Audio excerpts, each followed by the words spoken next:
Muslim ರಾಷ್ಟ್ರದ ವಿರುದ್ಧ ಹೆಚ್ಚಾಯಿತು ಆಕ್ರೋಶ. ಹೇಳಿ ಪಾಕ್ ಜೊತೆ ಸೇರಿರೋ ಟರ್ಕಿಗೆ ಮತ್ತೆ ಮರ್ಮಾಘಾತ. ಕಾಶ್ಮೀರದ ಸೇಬು ಉದ್ಯಮಕ್ಕೆ ಹೆಚ್ಚಿದ ಆಶಾಭಾವ. ಪ್ರಧಾನಿಗೆ ಲೆಟರ್ ಬರೆದು ನಾನು ಒತ್ತಾಯಿಸ್ತೀನಿ. ಮೋದಿಗೆ ಏನು ಒತ್ತಾಯಿಸಲಿದ್ದಾರೆ ಕೈ ಸಿಎಂ.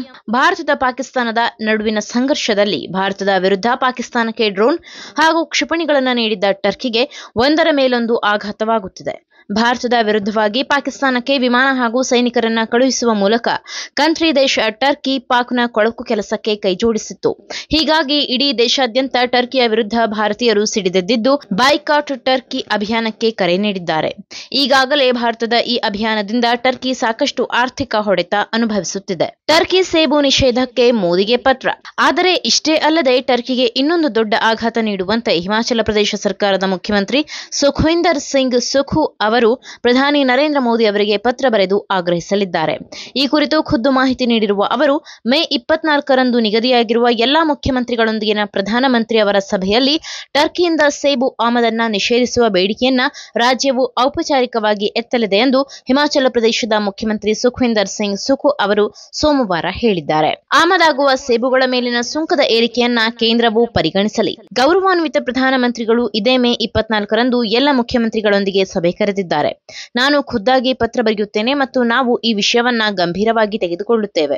ಟರ್ಕಿಯ ಸೇಬುಗಳ ಆಮದನ್ನ ಸಂಪೂರ್ಣವಾಗಿ ನಿಷೇಧಿಸಬೇಕೆಂದು ನಾವು ಬಯಸುತ್ತೇವೆ ಎಂದು ಸುಖು ತಿಳಿಸಿದ್ದಾರೆ.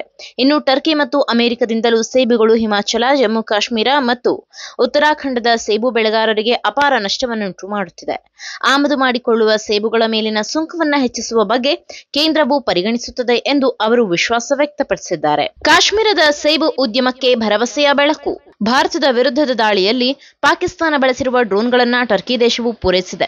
ಅಲ್ಲದೆ ಪಾಕಿಸ್ತಾನವನ್ನ ಅಜರ್ಬೈಜಾನ್ ಬೆಂಬಲಿಸಿದೆ.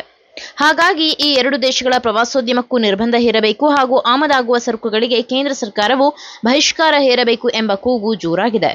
ಮತ್ತೊಂದೆಡೆ ಟರ್ಕಿಯಿಂದ ಭಾರತಕ್ಕೆ ಪ್ರಮುಖವಾಗಿ ಪೂರೈಕೆಯಾಗುವ ಸೇಬು ಮತ್ತು ಅಮೃತಶಿಲೆಯನ್ನ ಮಾರ್ಬಲ್ ವರ್ತಕರ ವಲಯವು ಬಹಿಷ್ಕರಿಸಿದೆ. ಈ ಎಲ್ಲಾ ಬೆಳವಣಿಗೆಗಳಿಂದಾಗಿ ಟರ್ಕಿ ಸೇಬಿಗೆ ಬಹಿಷ್ಕಾರದ ಬಿಸಿ ತಟ್ಟಿದೆ. ಇತ್ತ ಸಂಕಷ್ಟದಲ್ಲಿರುವ ಕಾಶ್ಮೀರದ ಸೇಬು ಉದ್ಯಮಕ್ಕೆ ಭರವಸೆಯ ಬೆಳಕು ಮೂಡಿದಂತಾಗಿದೆ. ಭಾರತದಲ್ಲಿ ಹಣ್ಣಿನ ಮಂಡಿಗಳು ಟರ್ಕಿ ಸೇಬು ಖರೀದಿಗೆ ನಿರಾಕರಣೆ. ಇನ್ನು ಪಹಲ್ಗಾಮ್ನಲ್ಲಿ ಪ್ರವಾಸಿಗರ ಮೇಲೆ ಉಗ್ರರು ನಡೆಸಿದ ದಾಳಿ ಖಂಡಿಸಿ ಭಾರತವು ಆಪರೇಷನ್ ಸಿಂಧೂರ ಕಾರ್ಯಾಚರಣೆ ನಡೆಸಿತ್ತು. ಇದಕ್ಕೆ ಪ್ರತಿಯಾಗಿ ಪಾಕಿಸ್ತಾನ ನಡೆಸಿದ ದಾಳಿಯಲ್ಲಿ ಟರ್ಕಿ ಮೂಲದ ಡ್ರೋನ್ಗಳನ್ನು ಬಳಸಲಾಗಿತ್ತು. ಭಾರತೀಯ ಸೇನೆಯು ಈ ಡ್ರೋನ್ಗಳನ್ನು ಹೊಡೆದುರುಳಿಸಿತ್ತು. ಪಾಕಿಸ್ತಾನಕ್ಕೆ ಟರ್ಕಿ ಬೆಂಬಲ ನೀಡಿರುವುದು ಭಾರತೀಯ ವ್ಯಾಪಾರಿಗಳು ಮತ್ತು ಗ್ರಾಹಕರಲ್ಲಿ ಹಾಗೂ ರಾಷ್ಟ್ರೀಯವಾದಿಗಳ ಭಾವನೆಯನ್ನ ಕೆರಳಿಸಿದೆ. ಇದರ ಪರಿಣಾಮವಾಗಿ ಭಾರತದ ಪ್ರಮುಖ ಹಣ್ಣಿನ ಮಂಡಿಗಳು ಟರ್ಕಿ ಸೇಬು ಖರೀದಿಸಲು ನಿರಾಕರಿಸಿದೆ. ಕಾಶ್ಮೀರದಲ್ಲಿ 75ಕ್ಕಿಂತ ಹೆಚ್ಚಿನ ಪ್ರಮಾಣದಲ್ಲಿ ಸೇಬುಗಳನ್ನು ಬೆಳೆಯಲಾಗುತ್ತದೆ.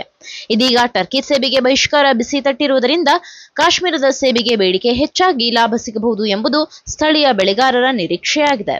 ಈ ಮಾಹಿತಿ ನಿಮಗೆ ಇಷ್ಟವಾಗಿದ್ದಲ್ಲಿ ಈ ಬಗ್ಗೆ ಕಮೆಂಟ್ ಮಾಡಿ, ವಿಡಿಯೋನ ಲೈಕ್ ಮಾಡಿ, ಶೇರ್ ಮಾಡಿ. ನಮ್ಮ ಚಾನೆಲ್ನ ಸಬ್ಸ್ಕ್ರೈಬ್ ಮಾಡದಿದ್ದಲ್ಲಿ ಬೇಗ ಸಬ್ಸ್ಕ್ರೈಬ್ ಮಾಡಿ. ಧನ್ಯವಾದ.